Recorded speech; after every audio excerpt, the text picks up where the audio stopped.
U.S. equity markets are mostly in positive territory this morning, following yesterday's softening, which also saw 10-year Treasury yields jump past 4%. From corporate earnings, China, inflation, and the upcoming U.S. election, there are several themes facing markets today. So how's our next guest taking advantage of all this? And what key indicators is he monitoring to identify new market opportunities? Well, I'm pleased to be joined today by institutional portfolio manager Scott Mensi to discuss today's markets and how Fidelity Tactical High Income Fund is positioned to take advantage of changing market conditions. Scott, so good to see you again. Glenn, great to be here. Now, all the points that I just mentioned in the intro are, I think, very true about all that's going on, all the macro forces and micro forces that are coming at portfolio managers and us as investors. And I think this is really timely that we're having a chat today about a fund like Tactical High Income, which is really all-encompassing in many ways. And so very timely, and I hope you could take everybody through the basis of Tactical High Income, what it's all about, and then we can get into some other questions. And I just want to remind the audience, if you have questions, go to the Q&A function on the screen in front of you and send it through, and I'll get it up here. And we can also ask your questions directly to Scott. So Scott, Tactical High Income, what's it all about? Let's get a reminder out there for all of our viewers. Sure, yeah, no, again, great to be here, Glenn. And when I think about Tactical High Income, the great benefit of this strategy is that it has the flexibility to invest across the full spectrum of income-oriented asset classes. So it's an income solution that can invest in equities, investment-grade bonds, emerging market debt, high-yield bonds, convertible bonds, bank loans, preferred securities. So that full spectrum of income-oriented asset classes. And that flexibility allows us to move in and out of these areas. When there's too much good news priced in one area, we can move to an area where we feel there's too much bad news priced in. And that allows us to have what we've seen historically, better downside protection than peers, and the ability to really keep up on the upside when things start to rebound. I think one of the important things that we do in the portfolio as well is try and have enough income to match the amount of risk we're taking on in other pieces of the portfolio. So how much equity risk we have, how much duration risk we have, and having that proper balancing of income relative to those other risks can really do wonders when it comes to, full cycle returns and risk reward. Scott, paint a picture for us. If you think of the wheel of different asset classes for Tactical High, are there bands that each asset class can fluctuate around? So there are at the top level, right? So when we think about the equities, we have limits around there where we want to be between 40 and 60% in equities at any given point in time. Historically, we've been around 45%, I would say, is the average over the last 10 years. And then obviously on vice versa for fixed income, so 30 to 70% there. And when I think about what we do within those buckets, it can be very different than on the fixed income side. It's not going to just be investment grade bonds and treasuries. We have the flexibility to invest in some of those other asset classes. We do have that I mentioned earlier. We do have limitations on the amount of duration risk we can take on in the portfolio. So we're going to be plus or minus a certain amount of duration years relative to the index. And on the equity side, well, we use what we call a 50-50 index, so 50% S&P 500, 50% AG as our kind of benchmark for this strategy. The equity piece of the portfolio is going to look very different than the S&P 500. We do, again, have limits on how underweight we can be in some of the big names in the S&P 500 because ultimately, we want this fund to wiggle like a traditional balance fund, but we want to offer better downside protection, a premium yield, and hopefully, keep up with equity markets when we get these episodic sell-offs. Downside protection, key words. Thank you for that. And obviously, all of those parameters would be outlined in the prospectus for the portfolio. Now, you work with portfolio manager Adam Kramer, and a lot of our viewers have been down to Boston with us in the past, I'm sure. And we've talked about how our fixed income team is up in Merrimack, and equities and other asset classes are down in Boston. You're located with Adam in Boston, and you're surrounded by a ton of resources. Can you talk about how you work with all the inputs that you have around you? Yeah, sure. So I think one of the great reasons, the big reason why, the high income team, which is the high income and alternatives team, that's the part of the team that Adam and I are part of. The reason we're down here in Boston is because we've got obviously the equity division, but more importantly, really is management teams coming into our offices each year. And when you think about credit investing, equity investing, you need to talk with management and understand what their businesses are doing in order to make those investments in an appropriate manner. So that's why we're really located with them, but here in Boston. But when we think about how we interact, we've got regular discussions with Ramona, Ford, Adam, myself, pretty regularly, monthly. But we're having these discussions even throughout that period of time with other specialists within Fidelity. So that could be inflation, that could be REITs, our REIT analyst. It could be, a number of different areas where we have these ongoing dialogues and discussions to make sure we understand, what people are seeing in the business cycle, what Ramona's seeing on the equity side. And Adam works with Ramona on a fund here in the U.S. called the Strategic Dividend and Income Fund, where she manages a sleeve of equities. And while we don't have a sleeved approach in this strategy, we can take her best ideas from that strategy and implement them into this portfolio. And that's what this portfolio ends up being. Best ideas across all of these asset classes put into one particular vehicle. And it's really synergistic because obviously we have these discussions going on weekly, sometimes even more frequently, depending on what's going in the market with these specialists. So we can really take those inputs in. And obviously, Ramona has a global view as well. So she brings not just her views on individual stocks per se, but also kind of what's happening in the macro environment in some of those areas that could help with that might not be reflected in valuations, those sorts of things, which can help us when selecting securities. And to be fair, that's what we've been seeing more recently in the portfolio is, her ideas from outside of the U.S. making us think about, is there opportunities there that we could be putting into the portfolio? Ramona Prasad, a familiar name to so many of our viewers. And in fact, she and I spoke a few weeks ago and she talked about her time in London. She was there for a month, meeting with the analysts there. Of course, you could do that electronically, but it's nice to be with people. And she was able to learn about a lot of great ideas from a global perspective from the team that she spent so much time with. And then you derive that information as well. And Ford, you mentioned, that's not the motor company, but Ford O'Neill, who runs the investment grade fixed income side of the portfolio. He's certainly a long-time Fidelity veteran. Yeah, and Ford brings his expertise on everything that's investment grade fixed income and emerging market debt as well. He's got a history investing in high yield bonds as well. So the great part about this team is when you put, with Adam's experience within convertible bonds, prefers, loans, and high yield, you bring Ford in, you bring Ramona in. I've been focusing on credit my entire career. You have people that are in the trenches looking at these asset classes on a day-to-day basis. And that's something that's unique, I think, to this product relative to, other similar type products that are out there, is that, we have people that are at the top of this portfolio in the weeds, looking at all these individual securities so that we can build a portfolio that is built on individual names rather than sleeves, right? Instead of allocating to Ramona's global equity income sleeve, we can say, okay, what are your best ideas, Ramona? Let's put them in the portfolio. Or Ford, in fixed income, where do you think the most opportunities are in investment grade? Okay, let's just do that instead of having to buy the entire ag or trying to make a big portfolio position in investment grade bonds. So those are the benefits of having such a great team and putting it together. And again, it's created a really differentiated product over the last 10 years.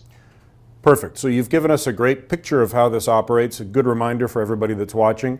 When you and I spoke in the spring, things are probably a little different today. What has changed within the portfolio? What kind of allocation shifts? Because that's the beauty of this portfolio. What's happened that you can talk to our viewers about? Sure. So I think the biggest shift has been within the treasury component of the portfolio.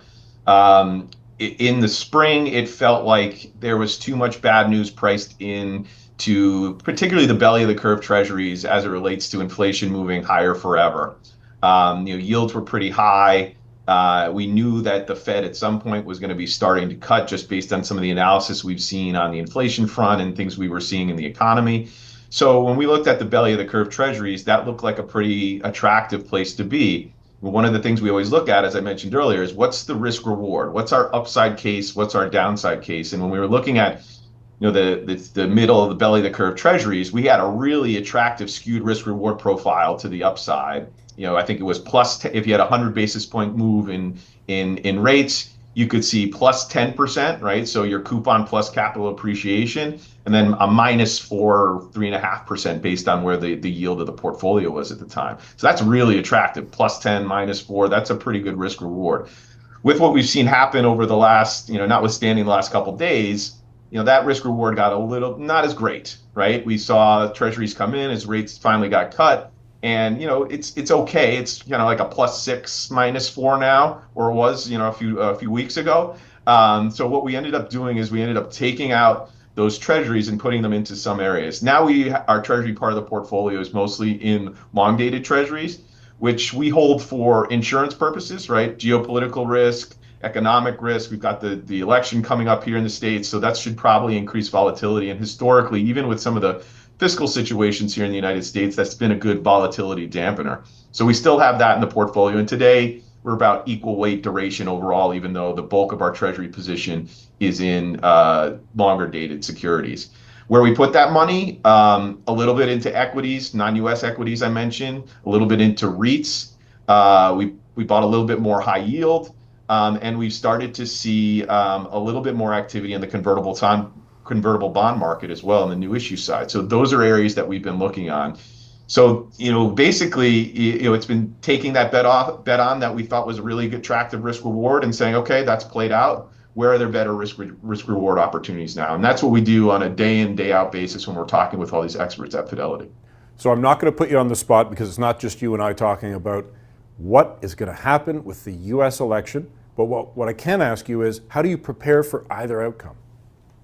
Sure. So, yeah, it's hard to predict, right? And even if you do predict things correctly, like say in 2016, you predicted that President Trump would get elected here in the States, you could have been positioned that, what you thought was correctly, right? A lot of folks said if he gets elected, you would see the economy tank and stock market go down and a lot of chaos.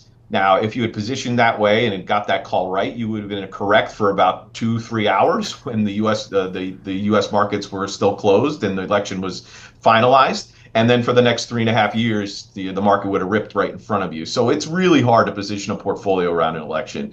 What we do, getting back to what I said earlier, is having that appropriate balance for the amount of income that we have relative to the duration and equity risk. And if you can match those two things up, it allows you to withstand a lot of volatility and still have potentially, a risk reward profile that's skewed to the upside. So that's what we're always looking at. We need to have that appropriate income to the other risks we're taking on. And that's something we're looking on at a day-to-day basis. And it's much easier for us to get that proper matching given the flexibility that we have in the portfolio to move into all these different asset classes. And like I said earlier, when the risk reward in one of our investments or investment ideas like treasuries it gets less attractive, there's always other places to put money to work.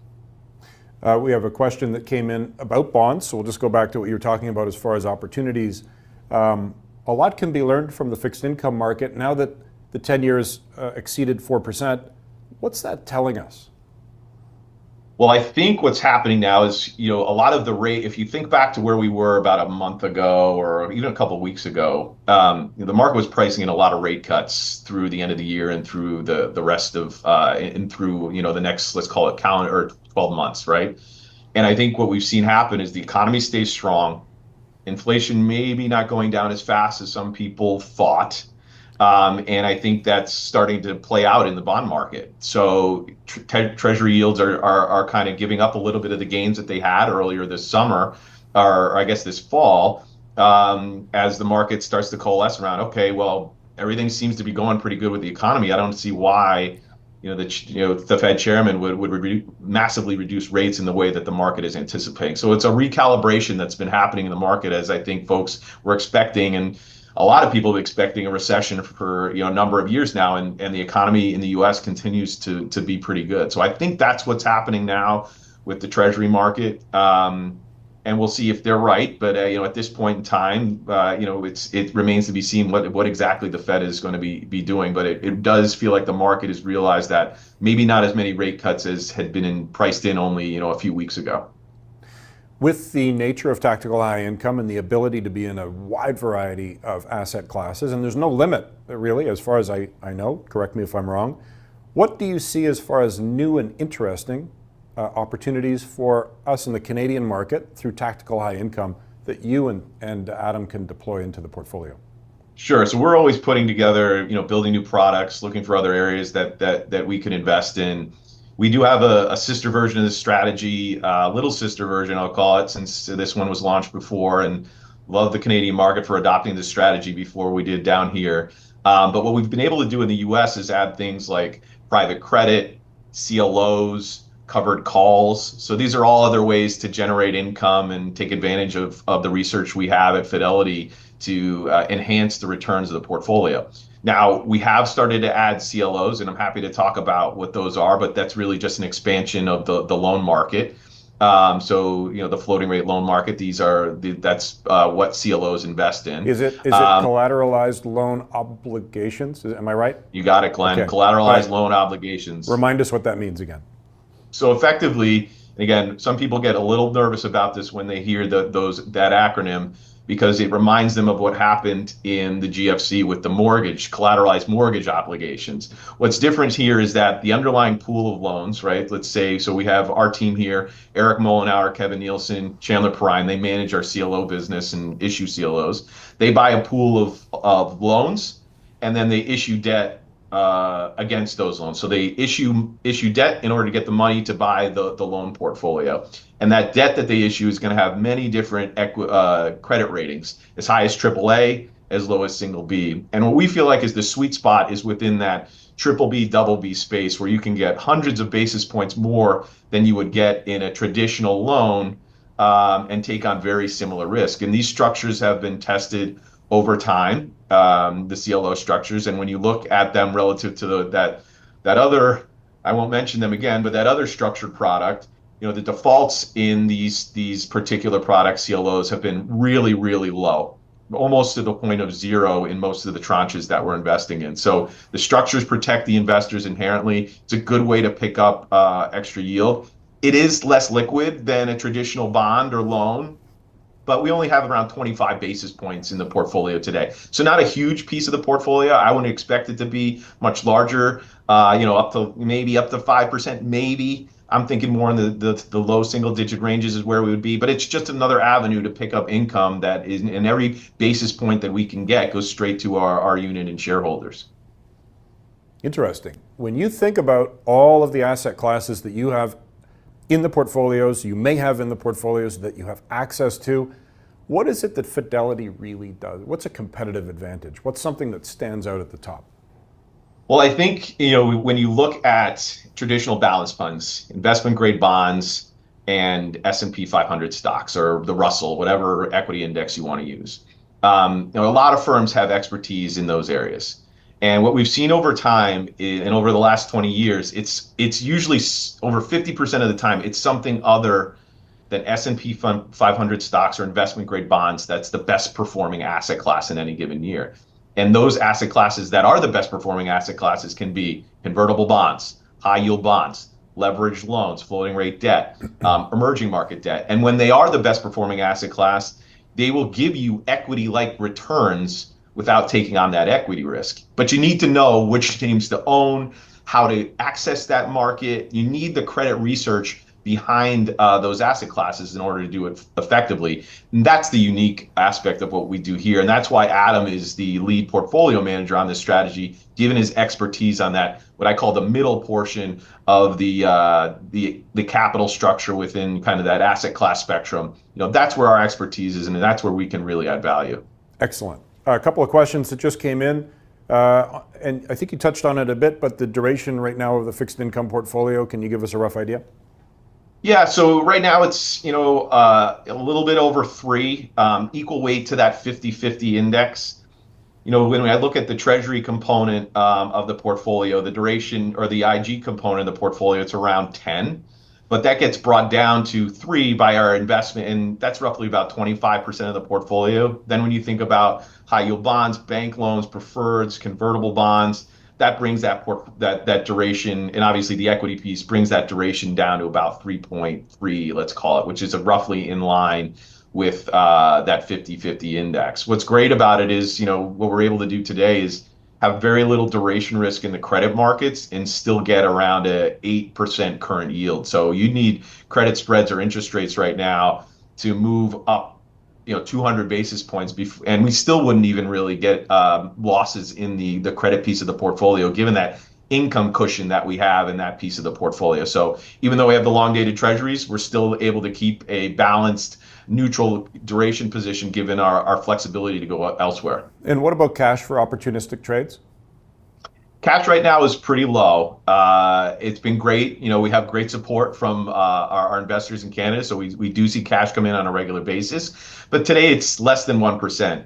The great part about this portfolio is that we can make movements pretty quickly, given that you got 25, 27% in treasuries, and then another right now close to 50% in equities. Those are pretty liquid markets. So if we do see dislocations in credit, those would be the sources of what we do. And the portfolio does have a higher turnover, but most of that turnover comes from the equity and the treasury piece, so the most liquid parts of the portfolio. Perfect.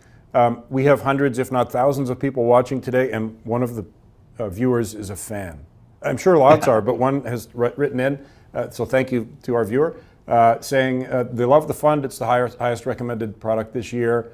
What keeps you up at night? So what are you and Adam, positioning for, but also maybe a little concerned about? Well, I mean, we talked about one, or actually we talked about two, where rates are going. What's going to happen, what we can think about what's going to happen potentially with the election, but there's plus and minuses on both sides. I think what's ultimately drives performance in equity markets and credit markets is what's happening in the US economy. So that's where we focus a lot of our time, listening to the companies, understanding what they're saying, because if we start to hear pretty good things from a number of companies, then we can go look and say, okay, things aren't as bad as maybe the market looks at XYZ company. The valuation is reflecting a recessionary environment. We should be investing there. So really it comes down to the global economy and the US economy. Those are the things we really look at. And an example would be we've been getting these signals from some of our counterparts here within Fidelity that are saying there's recessionary signals in parts of Europe and even in Canada, and they're not getting worse. They're getting slightly better, so less bad. And when you're making investments, that sometimes is the best time to start investing. It doesn't look great, but it's getting less bad. So that's a reason why we put a number of Canadian stocks into the portfolio, some other international stocks as well. Excellent. And when you think of access to information, as you talked about, you're at 245 Summer Street, you're at the office in Boston, full of Fidelity people, but full of companies coming to see the firm as well. And so on the 14th floor, if I'm not wrong, that's where all the company meetings are held. You and Adam can go up there and get a sense of what companies are saying, it's like a litmus test on what's going on in the economy around us. Exactly. I mean, and it's not just the companies that we're investing in. There's a lot of, what we tell our analysts here is that even if you don't have one of your companies coming in that you cover, there's got to be somebody connected to one of your companies. So they're always there talking. And, I don't even have to go up to the 14th floor now. I can just put the, Zoom on and dial in and listen to these calls to get a sense of what's going on. So that is hugely important to us. There's no way we could be investing in things like convertible bonds, high yield bonds, leverage loans without that access to information. So that's a huge competitive advantage in that we get to kind of milk that off the large equity book that we have. They're coming to see the equity team for the most part, and we're able to jump in on those discussions. And the great thing about having kind of the bond people and the equity people in the same room is that the CEOs really can't talk about their equity strategy or growth strategy, right? If they're going to come in and say, well, I'm thinking about making this acquisition, and the debt side will say, well, how are you going to do that? Or, I thought you talked about leverage coming down. You're going to issue more debt. So we can get, I don't want to say that the CEOs and the CFOs aren't going to tell you the truth, but they're salespeople. They'll talk the room. And I think we are able to get some really balanced discussions here in Boston because we can get both sides of the balance sheet in a room at once. From what I understand, it's not a good environment for someone to try and talk the room because there's so many people like yourself and Adam who will challenge that. So it's a tough environment where you learn a lot, and I appreciate that answer. So 10 years this year for Tactical High Income Fund. I'm sure we could go on and on about the evolution of the portfolio from the number of asset classes when it was initiated to the number now, but we've touched on that somewhat. But what about learnings? What are some key learnings from the 10 years with the portfolio? So I think, I alluded to it earlier. There's high turnover in this strategy, just the nature of what we're doing. And what we have learned is we've got to be more tax efficient, right? And with turnover comes capital gains and capital losses. And Adam is an accountant by trade. And we've worked with the Treasury now to try to limit those capital gains, short-term and long-term, in the portfolio. So that's a new kind of evolution that we've done. We've also, I alluded to some limitations on our underweights to certain parts of the S&P 500, the big components. That has certainly helped us keep up with the market in periods like we've seen over the last couple of years, where the Mag 7 have really led performance, and we've been structurally underweight, but not as much as maybe we would have been back in 2017. Where we could go completely underweight some of those names. So having some of those limits, similarly with the duration profile, some of these small little tweaks end up making this a little bit better performing asset class or fund across all periods. And that's ultimately what we're looking at. So we're constantly looking at ways to tweak the strategy, enhance that kind of skewed risk reward upside, upside. And that's exactly what we've done, with those examples over the last several years. Thanks, Scott. And I'll leave this last question with this. Could you just give us your final thoughts on where Tactical High Income Fund fits within our clients' portfolios? Sure. So there's really two main ways that I see this portfolio being used when I talk with investors. One is as a core solution. Adam, and I like to joke and say this is a set it and forget it compounder. You can put this as a core piece of your portfolio. We're modeling around that balanced portfolio. You're going to get a little bit more income, and then you can build around that. I personally have all of my children's educational accounts in the Tactical High Income Fund. I'm heavily invested in it as well personally, so I use it as a core position. And then other folks, if you think about where this charts, if you looked at the 10-year risk return profile of this strategy versus some of the other sectors and indices out there, what you'll find, it has very similar volatility to a high yield bond fund with better returns. So some folks have said, I like the idea of investing in convertibles, high yield, floating rate, preferreds, but I don't know exactly when I should be doing that. And we can do that for you. So you can plug this in as an alternative to plus sector exposure, knowing that we can do the asset allocation for you and give you that similar risk reward profile as you would have gotten with a high yield bond fund, probably with better upside potential over a full cycle. So great diversity, good tenure, low volatility, and a little bit of yield too. Scott Mensi, wonderful to have you today. Thank you for joining us from Boston, Massachusetts. Happy to be here. Thanks everybody for joining. Appreciate it, Glenn.